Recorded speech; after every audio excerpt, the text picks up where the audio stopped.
It's the holiday season! If every December feels like your money goes into witness protection, this video is for you. Let's be real. The holidays hit different when you're living in a new country. So, what are you sending for Christmas? Is a question we as immigrants expect to answer 100% of the time. Today we're talking about the financial traps that quietly drain immigrants every holiday season, and how to survive without going into January overdraft. January always feels like it has 45 days. Here is how to make the days 31 or 30 if you like. Trap number 1, sending too much money home. This one is emotional. We want to show love. But sometimes we send money with our heart, not our budget. And suddenly you're left with $14 to survive till January 6th. What can we do instead?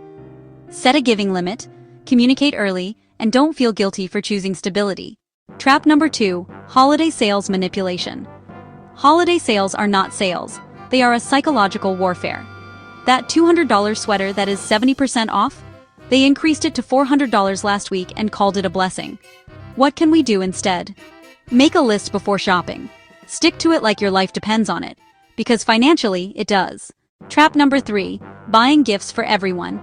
Guilt will convince you to buy gifts for your coworkers, your cousin's cousin, your neighbor's cat. Why? Because they thought of me last year. What can we do instead?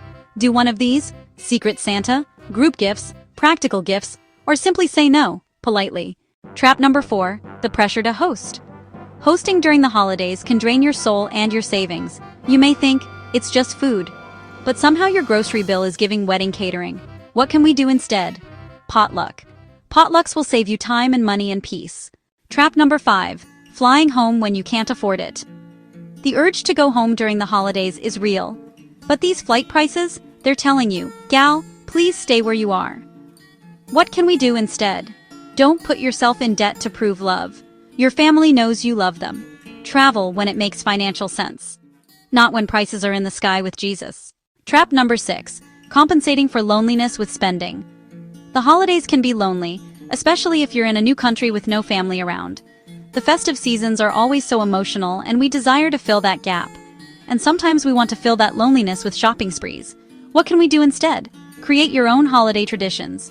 Movie night, cozy dinner at home, a walk with lights. It doesn't need to cost money to be meaningful.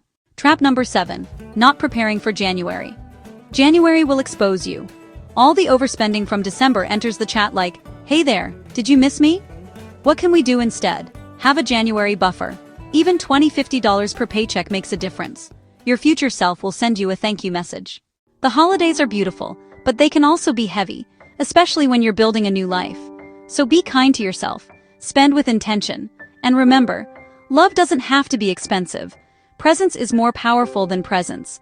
If you found this helpful, hit like, drop a comment, and subscribe. Let's survive these holidays together.